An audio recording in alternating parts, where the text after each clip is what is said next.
here we are, Talbot Street. Everybody's come through the doors of this building, haven't they? And all sorts of things. Yeah, they've come through for the complaints, confessions to murder, and of course Jerry Hutch snuck in this building as well late at night one night and did an interview. And flowers. And flowers. Don't forget the flowers, because we're going to tell all these stories at the Cork Podcast Festival, which is our show's actually on the 30th of March in the Opera House. Tickets are on sale from the corkpodcastfestival.ie, and they're selling fast. We've only got, 2 weeks left? 2 weeks left, yeah.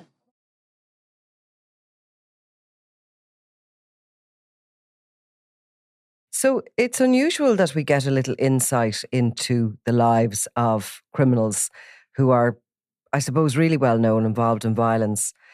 The last time we saw anything was from Barry Young. Yeah. In his case and his defence, when he spoke about the stress he was under, how he was living, how he was delighted when he was eventually arrested. I think he was claiming that he owed a lot of money to somebody above him and that everything had gone completely out of control. Yeah. It seems you're always up or you're always down. You're never kind of on the straight and narrow within crime. Yeah. Ian Mad Dog is his nickname, Maloney, came clean to Gardaí about a shooting at a house because he says that he was haunted by guilt. Yeah. Now, we've spoken about him before because he has turned poet and he is trying very hard to turn his life around and to, live a good life now and to sort of, I suppose, be a voice, with kids coming up the lines behind him. He's 37 years of age now.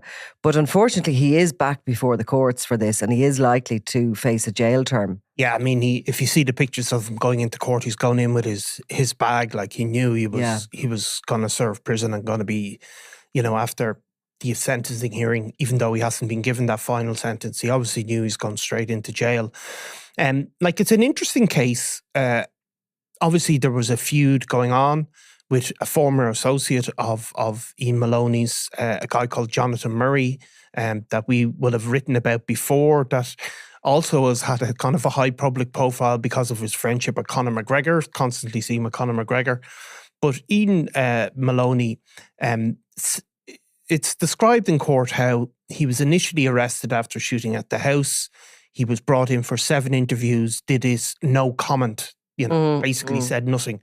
But eventually he got a solicitor to make contact with the guards and self-confessed, I think is how it's described, which is really, really unusual.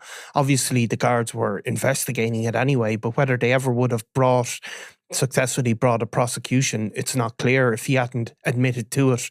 And he described how when he heard that there were shots fired at a house connected with Jonathan Murray, a number of the bullets went into the interior of the home. And Ian Maloney describes how when he heard there was children inside, he became racked with guilt and decided to admit to his crime and confess to his crime under no particular pressure at that point. Saying he had children himself and it was obviously that idea of reliving that again and again, what could have been. Yes. Had a bullet hit a child, I mean, where would he be? Exactly. And of course he has. So in the last couple of years after this outbreak of violence, sort of shortly after it really, he sort of publicly renounced his life of crime. He also wrote a couple of books of poetry with the proceeds going to charity, referring to his own background. He did that. Initially, it seemed sort of odd because he started off doing a bit of poetry, slagging people off, and then I think he changed his tack. The money did go to charity, good charities, including Crumlin Children's Hospital. And it became obvious over a couple of years, I suppose, that he does seem to have had a road to Damascus turnabout. I suppose, is he 37, is it? So he's 37, and this incident with the semi-automatic firearm happened in February of 2022, so 3 years ago. 3 years ago. 3 years ago. Sorry. Yeah. I stopped myself there for a second. And he has 109 previous convictions. He's somebody who was wrapped up in and associated with people that were involved in feuding. He, at one point, a guy called Joey O'Brien, who was a state witness in a murder case, a guy who went onto the witness protection program, Joey O'Brien, not Joey O'Callaghan, right? two different people completely. And Joey O'Brien was in a chipper somewhere off Dame Street, and Maloney and actually the guy he ended up feuding with, Jonathan Murray, attacked him. And there was evidence given in the aftermath of it that they had danced on his head. I think O'Brien had to get a plate in his jaw and everything. Jaw was very, very badly injured. But those two obviously were together in cahoots at that stage. That was very much and I actually did speak to Joey O'Brien about that at one point. And Joey O'Brien talked about how, he sort of felt he understood why they attacked him because he was a rat. Yeah. And that in gangland was just the cardinal sin, the mortal sin, whatever you'd call it. They were acting kind of almost in their nature to attack him. I don't think he'd actually signed on the witness protection program at that time. I think he'd agreed to give evidence, and probably that is a danger time for people anyway. But so he had done that, and that is back in 2009? 2009. I mean, by the time he was convicted for that attack, I think he got a couple of years.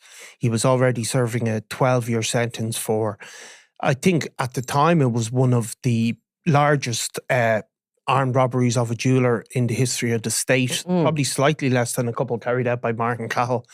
I think in total £1.2 million worth of jewellery was stolen. I think we're in euro, just to say. Well, I know it's just... Well, okay, but definitely was in euro. How long are we in euro? I don't know. 25 years? It's under pressure that I keep saying pounds, isn't it? Yeah. It's really...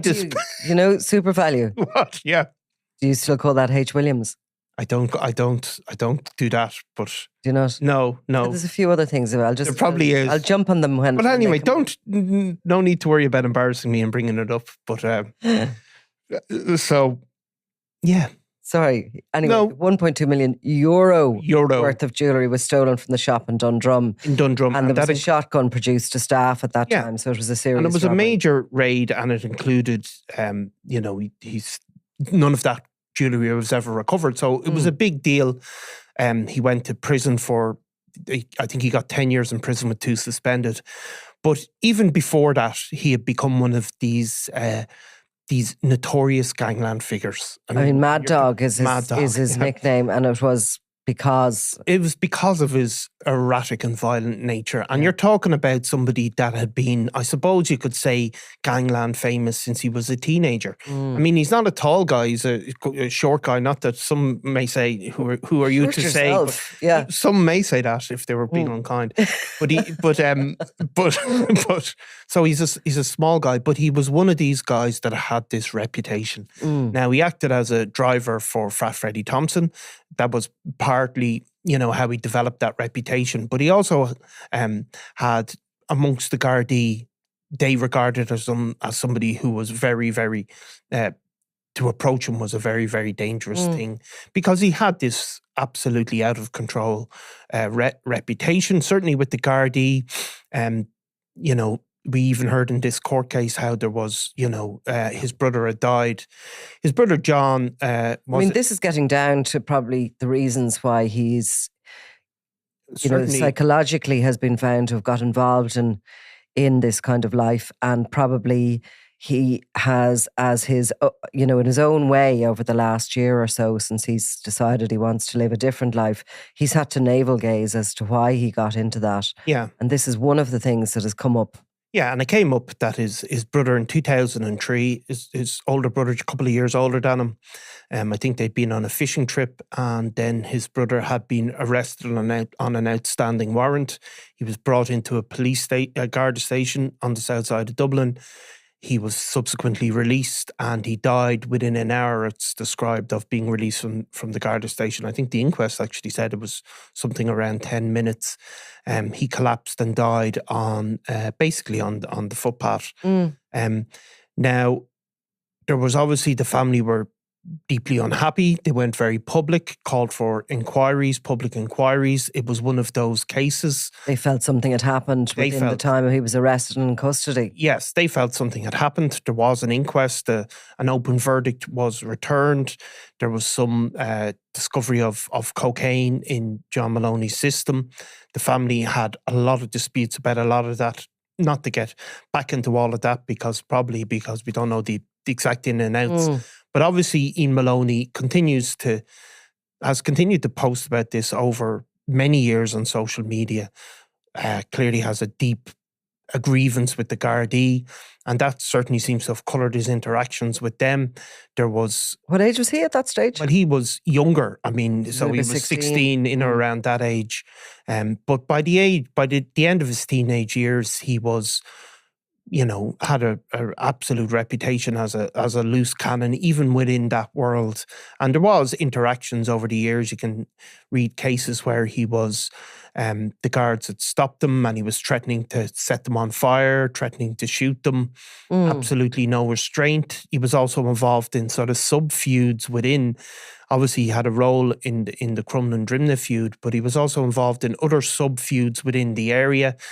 Things that really started escalating, and there was at one point children being protected as they were going to school by the Gardaí.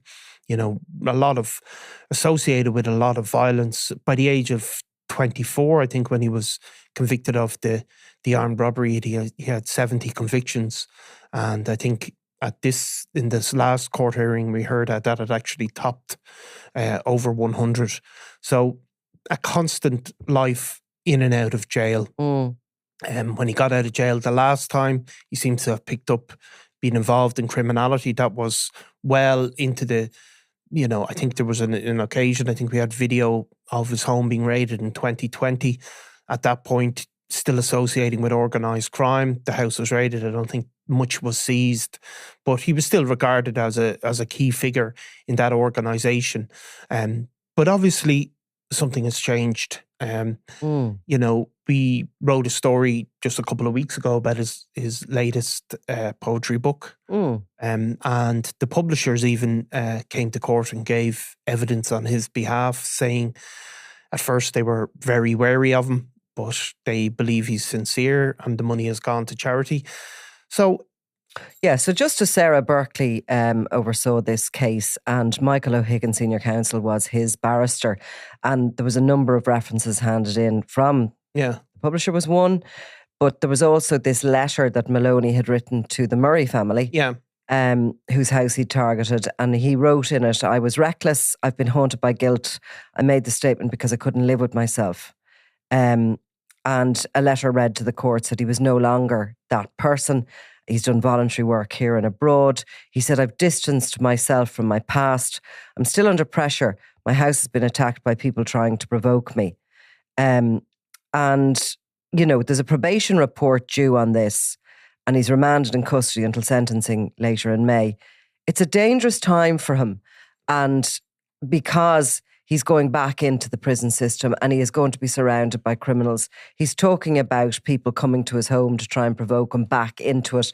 I'm sure there's a lot of people would like to see him fail and fall and go back into criminality.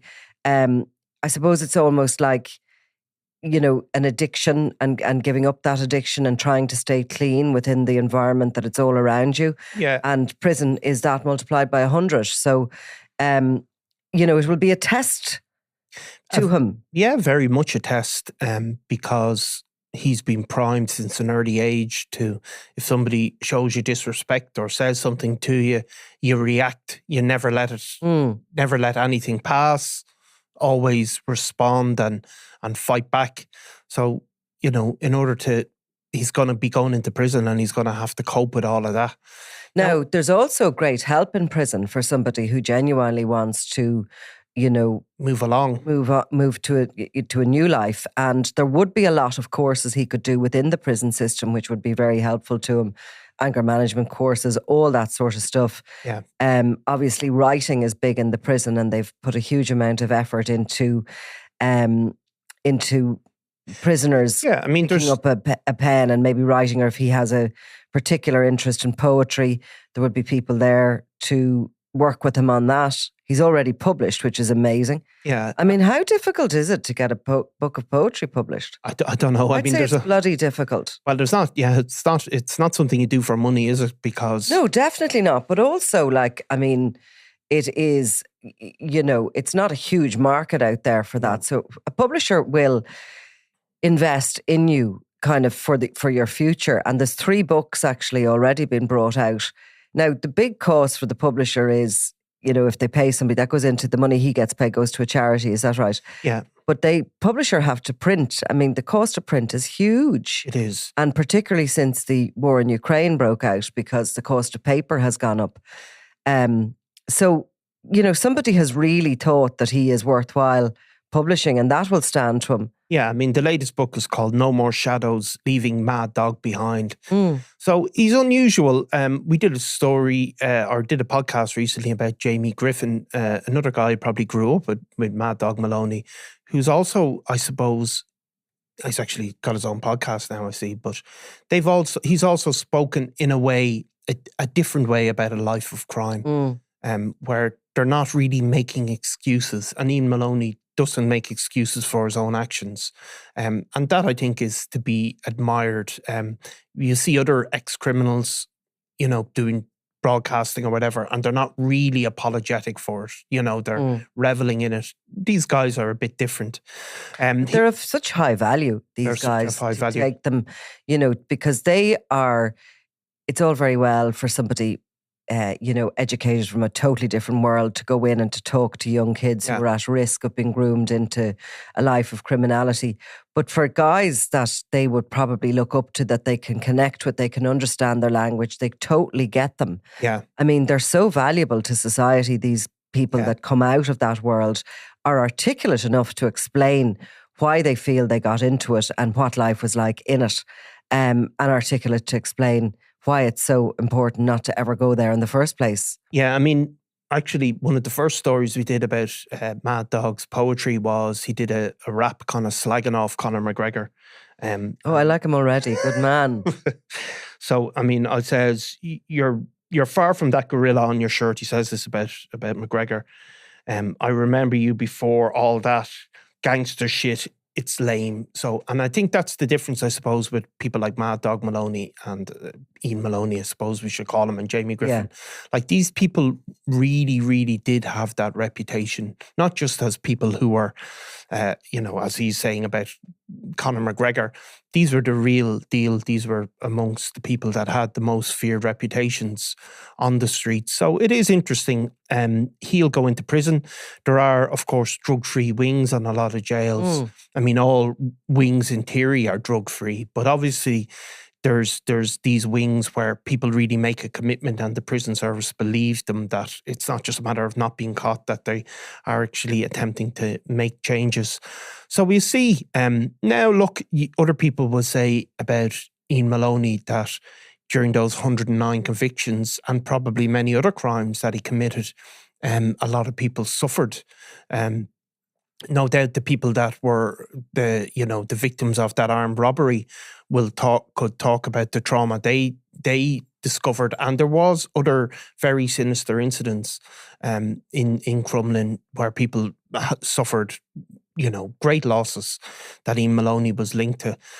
So it's not to downplay that or and anything within the like prison that. system as well, he can participate in restorative justice programs, which would allow victims come and sit in front of him and speak to him. Yeah. And others are doing that, significant characters within the prison system. And that is seen as a real modern way of rehabilitation. Yeah, and look, of course the victims can view it differently, but I don't particularly doubt Ian Maloney's sincerity in what he is saying. It's interesting to see the age that these guys are at. I don't know if you've ever looked at these statistics about criminality.